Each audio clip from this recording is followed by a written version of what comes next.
Just a month after rainfall was recorded for the first time ever at Greenland's highest point, the island is expecting up to 4 feet of snow from the remnants of Hurricane Larry, the rare tropical storm to stay intact so far north. Hurricane force gusts topped 100 miles per hour at Kulusuk Airport near Greenland's southeast coast.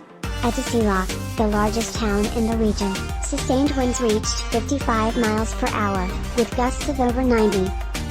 The snow reached blizzard conditions at Summit Camp, a weather station at the island's highest point more than 10,000 feet above sea level, with winds and snow so heavy that visibility was minimal.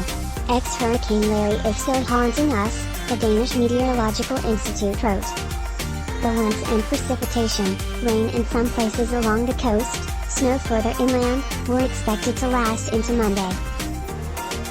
The post-tropical cyclone, the longest lasting of this year's Atlantic hurricane season, neared Greenland a day after making landfall in Newfoundland, Canada, as a Category 1 storm, where it blew down trees and knocked out power for tens of thousands of residents. Sunday's extreme winds and precipitation come as Greenland's extremely warm summer has come to a close. Multiple major melts were recorded this year, 2 in July and a 3rd in August. Though melt levels did not reach ice melt total seen in 2012 and 2019, the total melt across the island in 2021 has been much higher than average totals from the last several decades. Any way you cut it, this is going to be one for the record books, said Josh Willis, a lead scientist with NASA's.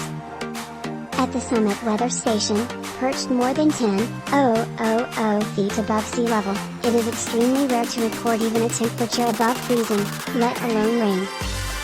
This summer marked just the 4th ever melt recorded there, 3 of which have come in the last decade.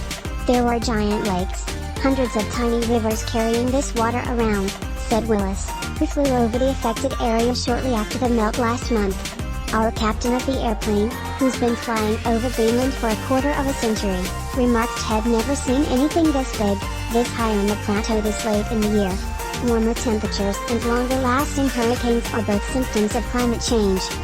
Greenland's ice sheet, the largest in the northern hemisphere, saw a 30% increase in summer melt between 1979 and 2006. Higher elevations have reported more snowfall, but not enough to offset the melt. According to the National Snow and Ice Data Center, Greenland's melted enough in the last 15 years or so, 5 trillion tons of ice, enough to raise global sea levels by almost an inch, a big fraction of an inch, Willis,